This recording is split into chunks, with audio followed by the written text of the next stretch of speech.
Hello friends, आज मैं आपके साथ इस वीडियो में ये डिस्कस करूँगा कि आपको अगर 7 लाख तक की टोटल इनकम है आपकी, तब भी आपको उस केस में इनकम टैक्स नहीं देना होगा। जीरो इनकम टैक्स लायबिलिटी होगी आपको 7 लाख तक की इनकम पर। ठीक है, मीन्स 7 लाख तक की इनकम पर कोई इनकम टैक्स नहीं लगेगा under new tax regime for assessment year 24-25 के लिए। ठीक है, तो सबसे पहले हम डिस्कस करेंगे income tax slab rate under new tax regime for assessment year 24-25 के लिए। ठीक है, तो समझते हैं स्लैब रेट्स को। तो ये देखिए, इनकम स्लैब्स है first column and second column है income tax rates financial year 23-24 assessment year 24-25 के लिए। ठीक है, तो ये इनकम स्लैब से अगर आपकी टोटल इनकम का मतलब है कि आपकी जो इनकम है from 5 heads, house property, salary, business profession, capital gain and other sources, पांचों हेड की इनकम मिला के उसमें से आप डिडक्शंस वगैरह माइनस करेंगे जो भी आपको अवेलेबल होंगे अंडर न्यू टैक्स रिजाइम। ठीक है, उसके बाद जो इनकम आएगी वह आएगी आपकी टोटल इनकम, उसको टोटल इनकम बोलते हैं। ठीक है, तो उस पर टैक्स का कैलकुलेशन होता है। तो ये स्लैब है टोटल इनकम की स्लैब। अगर आपकी total income up to ₹3 lakh है तो आपको 0% टैक्स देना होगा, मतलब आपको टैक्स भरने की कोई ज़रूरत नहीं है। ठीक है, नेक्स्ट स्लैब आती है अगर आपकी इनकम 3 लाख रुपए से लगाकर 6 लाख तक है टोटल इनकम, तो उस केस में आपको पहले 3 लाख पे 0 देना होगा, अगले 3 लाख से 6 लाख के बीच जो इनकम होगी उस पर 5% देना होगा। 5% on income which exceeds ₹3 lakh. तो आपकी जो इनकम, सपोज आपकी इनकम 5 लाख है तो 3 लाख पे आपको 0, फिर अगले 2 लाख, 3 लाख से 6 लाख के बीच की अगली नेक्स्ट इनकम हो रही है आपकी 2 लाख बैलेंस। ठीक है, उस पर 5% आपको टैक्स देना होगा। ठीक है,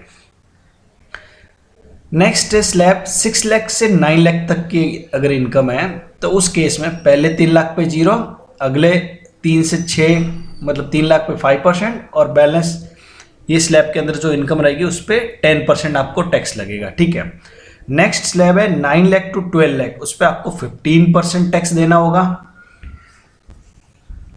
नेक्स्ट स्लैब है 12 लाख टू 15 लाख, उस पर 20%, और अबव 15 लाख अगर इनकम है आपकी टोटल इनकम तो उस पर 30% टैक्स देना होगा।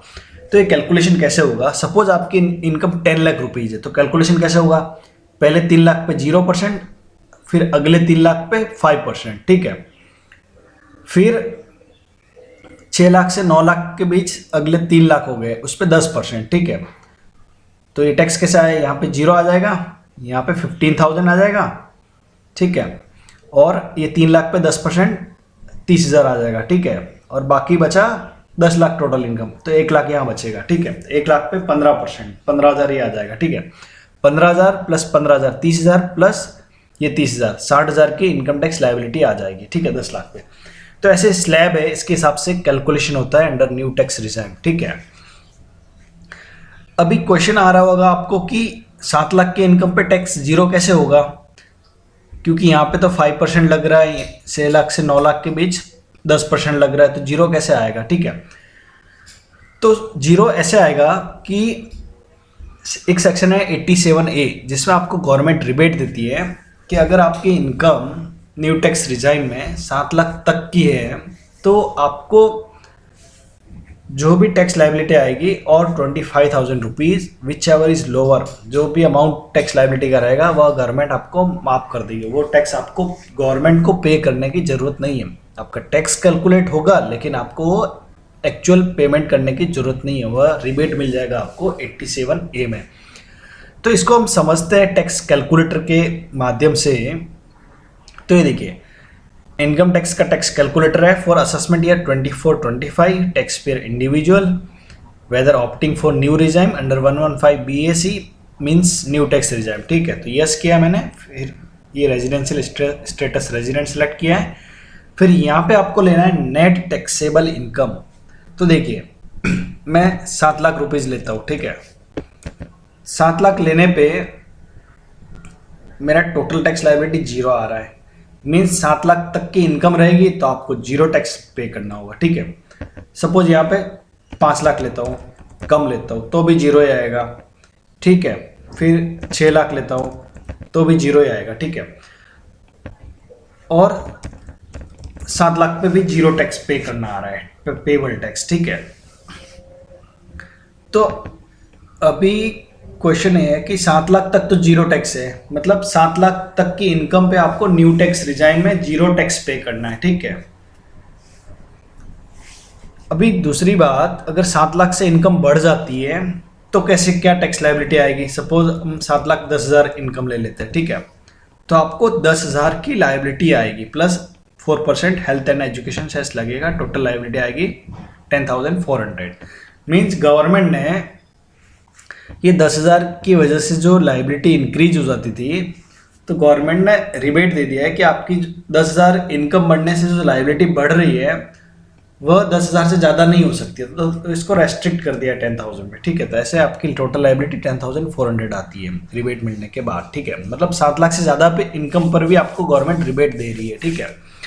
इसको सपोज 7 लाख 20,000 कर लेते हैं तो आपको 20,000 की लायबिलिटी आ जाएगी, मतलब इनकम तक उसको रेस्ट्रिक्ट कर लिया। एक्चुअल लायबिलिटी ज़्यादा हो गई लेकिन रिबेट मिलने के बाद लायबिलिटी को कम कर दिया है, 7 लाख के ऊपर की बात है, ठीक है। 7 लाख तक जीरो टैक्स लायबिलिटी, इसको 30,000 करते हैं तो 28,000 आ रहा है, ठीक है। इसको 7.5 लाख करेंगे तो कितना आता है देखते हैं। 7.5 लाख पे 31,200 की टैक्स लायबिलिटी आती है, ठीक है। तो मीन्स आपको 7 लाख तक की इनकम पे जीरो टैक्स देना होगा, क्योंकि आपको पूरा रिबेट मिल जाएगा अंडर सेक्शन 87A में, ठीक है। तो आई होप ये इन्फॉर्मेशन आपके लिए यूज़फुल होगी। अगर न्यू टैक्स रिजाइम से रिलेटेड आपको कुछ भी क्वेश्चन है, आप कमेंट करके पूछ सकते हैं मुझे। Thank you.